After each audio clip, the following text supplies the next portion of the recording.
السلام علیکم ورحمۃ اللہ وبرکاتہ۔ نون ساکن اور نون تنوین کے قواعد، جس میں اب تک ہم اظہار حلقی، ادغام ادا کر چکے ہیں۔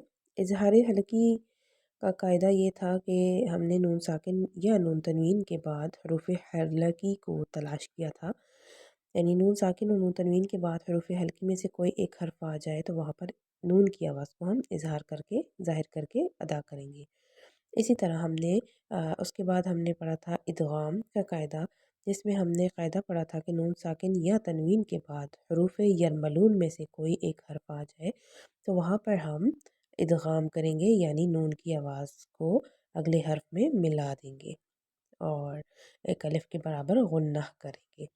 پھر اس کے بعد آج ہم نیا قاعدہ پڑھیں گے انشاءاللہ، قاعدہ نمبر 3، اقلاب۔ اقلاب کے معنی ہے بدلنے کے۔ نون ساکن یا تنوین کے بعد اگر حرف با آ جائے، خواہ ایک کلمے میں یا دو کلمے میں، تو اس نون ساکن یا نون تنوین کو میم سے بدل کر غنہ کے ساتھ پڑھنے کو اقلاب کہتے ہیں۔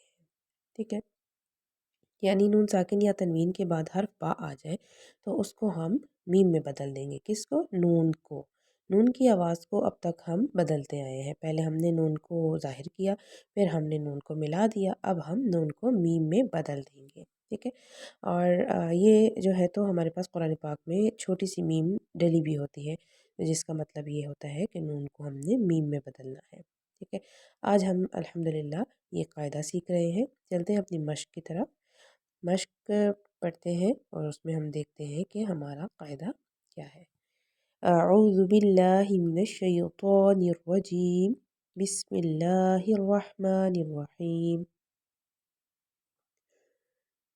تنبت، تنبت، نون کی آواز تن ہوتی ہے اور یہ ہے تم، یعنی میم میں ہم بدل دیں گے۔ تو یہ دیکھیے نون ساکن کے بعد حرف با ہے۔ ٹھیک ہے، یہاں پر ہم دیکھ سکتے ہیں یہ نون ساکن ہے اور یعنی نون کے اوپر جزم ہے، اس کے بعد حرف با آ گیا ہے، تو ہمارے پاس اقلاب کا قاعدہ ادا کیا جا رہا ہے۔ اسی طرح سے ہم پڑھیں گے امبتت۔ ٹھیک ہے، امبتت، سنبلۃ، سنبلۃ، فانبجست، فانبجست، یستنبئونک، یستنبئونک۔ اس کو ہم نے کا لمبا نہیں کرنا، جس طرح سے بعض لوگ ایسے کرتے ہیں یستنبئونک، اس طرح سے ہم نے نہیں پڑھنا، یستنبئونک۔ ٹھیک ہے، ہر حال میں ہم نے زبر زیر پیش کو چھوٹا ہی رکھنا ہے، جس طرح سے ہم نے یہ شروع میں پڑھا ہے تنبوتو۔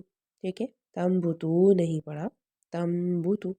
اسی طرح سے ہے مم بخیلا، مم بخیلا،